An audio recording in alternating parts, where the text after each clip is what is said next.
Hi friends, welcome to கணக்காஸ் எடுப்பாங்க. இந்த video நம்ம என்ன பார்க்க போறோம்னா, அது பார்த்தீங்களா, கத்திரிக்காய் கிரேவி தான் பண்ண போறோம். கத்திரிக்காய் எடுத்து இந்த மாதிரி கட் பண்ணி இந்த மாதிரி 4 பக்கமும் வகுந்து இப்படி போட்டுட்டு இருக்கேன். தண்ணியில பூச்சிலாம் இருக்கான்னு பார்த்துட்டு இந்த மாதிரி போட்டுட்டோம்னா கருக்காம இருக்குங்கிறதுக்காக இப்படி தண்ணியில போட்டுட்டு இருக்கேன். இது எப்படி பண்றதுன்னு இப்போ பார்க்கலாம். கத்திரிக்காய் கிரேவி. முதல்ல இந்த கத்திரிக்காய் கிரேவிக்கு கத்திரிக்காயை நல்லா வதக்கிக்க போறோம். இப்போ ஒரு வானலை அடுப்புல போட்டுட்டு எண்ணெய் குத்தி வச்சுருக்கேன். எண்ணெயில இப்போ இந்த கத்திரிக்காயை போட்டு நல்லா நம்ம வதக்கி எடுத்துக்கலாம். இப்போ இதெல்லாம் நல்லா ஈரத்தை தொடச்சிட்டு இந்த எண்ணெயில போடலாம். தொடச்சிட்டுதான் போட்டுட்டேன். அப்படின்னு தண்ணி ஊற்றி கிளச்சி வச்சு இந்த கத்திரிக்காயை நல்லா நம்ம வதக்கி எடுத்துக்கணும். கலர் சேஞ்ச் ஆகணும். ஆனவுடனே வதக்கி எடுத்துட்டு ஒரு பிளேட்ல வச்சுட்டு மீதி சாமான்லாம் வரிசை அரைச்சி பண்ண போறோம். அது எப்படின்னு அப்புறம் பார்க்கலாம். இப்போ இந்த கத்திரிக்காய் நல்லா வதங்கணும். எப்படின்னா கத்திரிக்காய் இந்த அளவுக்கு நல்லா வதங்கணும். கலர் சேஞ்ச் ஆயிருக்கு பார்த்தீங்களா? ஃபர்ஸ்ட் போடும்போது எவ்வளவு அழகான பர்பிள் கலர்ல இருந்தது, அழகாதான் இருக்கு. இப்பயும் எப்படி கலர் சேஞ்ச் ஆயிருக்கு பாருங்க வதங்கிட்டதுல. நல்லா சாஃப்டா வதங்கினதுக்கு அப்புறம் நம்ம எடுத்து சட்டில வச்சுக்கலாம். அதை பார்த்தீங்களா, தோல்லாம் நல்லா சுருங்கி நல்லா வதங்கிடுது. இப்போ நம்ம இதை எடுத்து அப்படியே ஒரு பிளேட்ல எடுத்து வச்சுக்கலாம். எண்ணெயெல்லாம் வடிச்சிட்டு எடுத்து வச்சுக்கலாம். இதுலயேதான் நம்ம வெங்காயம் தக்காளி எல்லாம் வதக்க போறோம். இந்த கிரேவி என்னென்ன தொட்டுக்கலாம் சொல்லி பார்ப்போம். இந்த gravy chapati, puri, dosa, white rice கூட, ஒயிட் ரைஸ், பிரிஞ்சு, ஆமா, கீ ரைஸ் எல்லாத்துக்கூடயும் செட் ஆகும். இந்த மாதிரி தான் பண்ணுவோம் அப்பப்போ. ஃபர்ஸ்ட் டைம் நீ ஓவரா பண்ணாங்க. இப்பதான் ஃபர்ஸ்ட் டைம் பண்றேன். இதுல ஒரு துண்டு பட்டை, 4 பேர் என்ன கிராம்பு, 2 ஏலக்காய், 1 ஸ்பூன் ஜீரகம், ஒரு ஸ்பூன் சோம்பு போட்டு நல்லா சொல்லிட்டியா இவங்க ஃபர்ஸ்ட் டைம் பண்றேன்னு சொன்னீங்க. நல்லா பொரியணும். நல்லா பொரிஞ்சதுக்கு அப்புறம் இதுல வெங்காயத்தை சேர்த்து வதக்கிக்கலாம். போட நல்லா பொரியட்டும். நல்லா பொரிஞ்சு இந்த சோம்பு எல்லாம் மேல முறக்கணும். அதுக்குள்ள தீங்கு எல்லாம் ஆகாது. வெங்காயத்தை போட்டு நல்லா வதக்கிக்கலாம். இதே டிஷ் நான் செஞ்சதுன்னா எப்படி இருக்கும்? யாரு வேண்டாம்னா கேமரா இது நல்லா வதங்கட்டும். ஆமா, பாத்தீங்களா, வெங்காயம் நல்லா இந்த மாதிரி வதங்கிட்டு இருக்கு. வெங்காயம் எல்லாம் வதங்க நம்ம டைம் கொடுக்கணும். கொடுத்தாதான் டேஸ்ட் கிடைக்கும். அதனால வெங்காயம் கொஞ்சம் நல்லா வதங்கட்டும். அதுக்கப்புறம் நம்ம தக்காளி சேர்த்துக்கலாம். இப்போ தக்காளி நம்ம சேர்த்துக்கலாம். தக்காளி ஒரு 4 தக்காளி போட்டு நல்லா வதக்கிட்டேன்.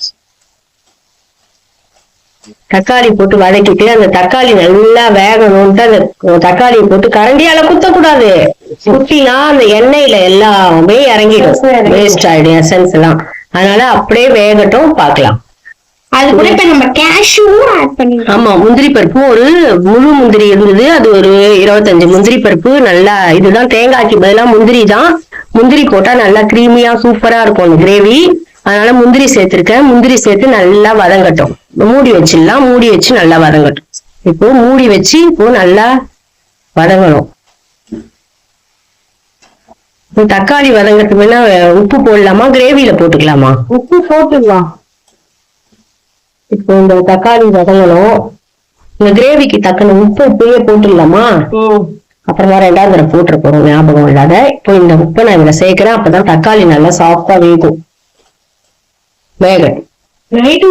மூடி வச்சிருடி. இப்போ நல்லா வதங்கிடுச்சு. நம்ம டைரக்டா மிக்ஸி ஜார்லயே மாத்திக்கலாம். மாத்திட்டு நல்லா ஆறினதுக்கு அப்புறம் அரைச்சிக்கலாம்.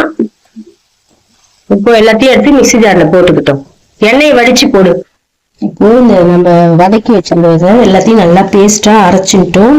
இப்போ நம்ம கிரேவி எப்படி பண்றதுன்னு பார்க்கலாம். அதே வானாலேயே எண்ணெய் கொஞ்சம் இருக்கு, நம்ம வதக்கின எண்ணெய். அது கூடயே இன்னும் கொஞ்சம் எண்ணெயை சேர்த்து நம்ம இந்த கிரேவி பண்ணிடலாம். அது கூடயே இன்னும் கொஞ்சம் எண்ணெய் குத்திக்கிறேன். நல்லா காயட்டும். இந்த எண்ணெய் நல்லா காயணும். இதுக்கு தேவையானதா? இது எதுக்குமா? இதெல்லாம் அந்த எண்ணெயில போட்டு வதக்கிட்டு சோம்பு, கிராம்பு, சோம்பு, ஜீரகம், பட்டை, கிராம்பு, ஏலக்காய், அதான், அப்புறம் கருவேப்பிலை, பூண்டு 10 பல்லு நசுக்கி வச்சிருக்கேன். அதை போட்டு வதக்கிட்டு இந்த கிரேவியை கொட்டி வதக்கிட்டு வா இரு எண்ணெய் காஞ்சிட்டா அதுக்கு நம்ம எப்படி டெஸ்ட் பண்ணணும்னா இதை போடணும், இது பொரியறது எல்லாத்தையும் ஒன்னா போடக்கூடாது. ரெண்டாவது நான் ஃபர்ஸ்ட் பட்டை கிராம்பு ஏலக்காய் போட்டு அது பொரியணும். பொரிஞ்சதுக்கு அப்புறம் ஒவ்வொன்றும் இது தடியா இருக்கா இதெல்லாம் பொரிஞ்சு மேல வந்தது வரணும். ஏலக்காய்லாம் மேல வந்து பாரு, கிராம்பு ஏலக்காய்லாம் வந்ததுக்கு அப்புறம் இந்த சோம்பும் ஜீரகத்தையும் போட்டுக்கணும். போட்டு நல்லா பொரியணும். பொரிஞ்சாதான் வாசனை. பொரிஞ்சு எண்ணெயில மேல முதக்கணும். அப்புறம் நல்லா பொரிஞ்சிடுதுன்னு அர்த்தம்.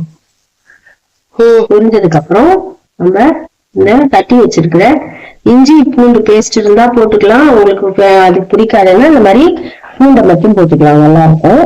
போட்டு நம்ம ஒரு கொட்டு கையை நம்ம இஞ்சி பூண்டு பேஸ்ட் போடல.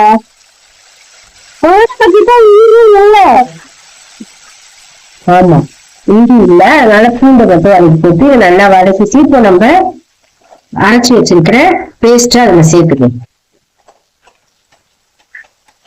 பேஸ்ட் இருக்கு, இதுக்கு தண்ணி தண்ணி ஊற்றி நல்லா அலம்பி சுத்தலாம். கொஞ்சம் நீங்க ஃபர்ஸ்ட் இன்னும் போடவே இல்லையே, பாதி இருக்கு இல்ல சுடு வர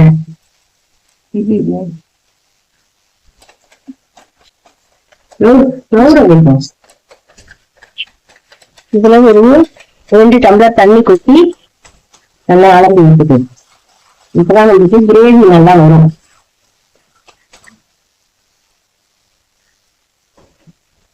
இப்போ இதுல நம்ம ஒரு ஸ்பூன் மஞ்சள் பொடி, இந்த இதுக்கு காரத்துக்கு இப்பதான் நம்ம மிளகா பொடியே சேர்க்கிறோம்.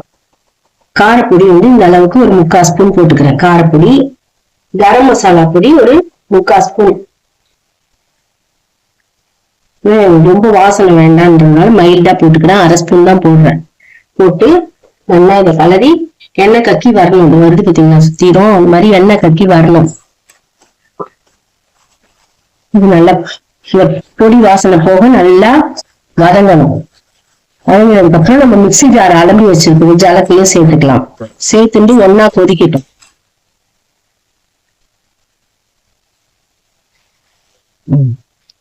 இப்போ இதை நல்லா கலரி விட்டுக்கலாம். எப்படி இருக்கு பாக்க? கலர்ஃபுல்லா இருக்கா? யாரோ ஒருத்தர் கேக்குறா, எம்மியை தவிர உனக்கு வேற எதுவும் தெரியாதா? தெரியாது. எம்மியா இருக்குன்னா எம்மியா தான் இருக்குன்னு சொல்ல முடியும். என்ன சொல்லணுமா? யாரோ ஒருத்தர் கேக்குறா, எவாவா யாருன்னு தெரியல, ஞாபகம் இல்ல. இது நல்லா கொதிக்கிட்டோம். கொதிச்சு எண்ணெய் பிரிஞ்சு வரும். இது நல்லா கொதி வந்துருச்சு. இப்போ நம்ம கத்திரிக்காய் பண்ணி வச்சிருக்கோம்ல, அதை நம்ம போட்டுக்கலாம். ஒன்று ஒன்றா போடு, உடையாம போட்டுட்டு ஜென்டிலா கலரி விடணும். நம்மளோட பார்க்கறதுக்கே சூப்பரா இருக்குல்ல. இப்போ நம்ம இதை ஜென்டிலா இப்படி கலரி விட்டோம்னா கத்திரிக்காய் போட்டும் கொஞ்ச நாளி கொதிக்கும். ஏன்னு சொல்லு, அதோட எசன்ஸ்லாம் கத்திரிக்காயில் இறங்கணும். உப்பு, புளிப்பு, காரம், புளி கிடையாது இதில் தனியாலாம் கிடையாது. இந்த இதெல்லாம் அதில் இறங்கினாதான் சாப்பிட்றதுக்கு இந்த கத்திரிக்காய் நல்லாயிருக்கும். அதனால் கத்திரிக்காய் போட்ட பின்ன ஒரு 10 நிமிஷம் நல்லா கொதிக்கட்டும், பார்க்கலாம். பார்த்தீங்களா, நம்மளோட கிரேவி சூப்பராக கொதிச்சு ரெடி ஆகிடுது. நாங்கள் ஆஃப் பண்ணியாச்சு. இதே மாதிரி நீங்கள் ட்ரை பண்ணி பார்த்தது இல்லைன்னா ட்ரை பண்ணி பாருங்கள். நானே இப்போ தான் ஃபஸ்ட்டு டைம் பண்ணுறேன், அதனால் உங்களோட ஷேர் பண்ணிக்கிறேன். இது வந்து நான் சாப்பிட்டு பார்த்துட்டு தான் பண்ணியிருக்கேன். எங்கள் அக்கா அதில் பண்ணியிருக்கா, சாப்பிட்ருக்கேன். அதனால் நாமளும் பண்ணலாமேன்னு ஃபஸ்ட் டைம் நம்ம அதில் பண்ணியிருக்கேன். நீங்களும் இதே மாதிரி பண்ணி பார்த்துட்டு எப்படி இருந்ததுன்னு சொல்லுங்கள். இது டிஃப்ரெண்ட்டாக இருக்கும், டேஸ்ட்டாக இருக்கும். இது வந்து நம்மளுக்கு மீந்ததுனா கூட சாதத்தில் போட்டு சாப்பிட்டுட்டு மீந்ததுனா கூட சப்பாத்திக்கு வச்சுன்னு சாப்பிட்டா சூப்பராக இருக்கும். நீங்களும் ட்ரை பண்ணி பார்த்துட்டு எப்படி இருக்குன்னு கமெண்ட் சொல்லுங்கள். தேங்க்ஸ் ஃபார் வாட்சிங். Bye friends.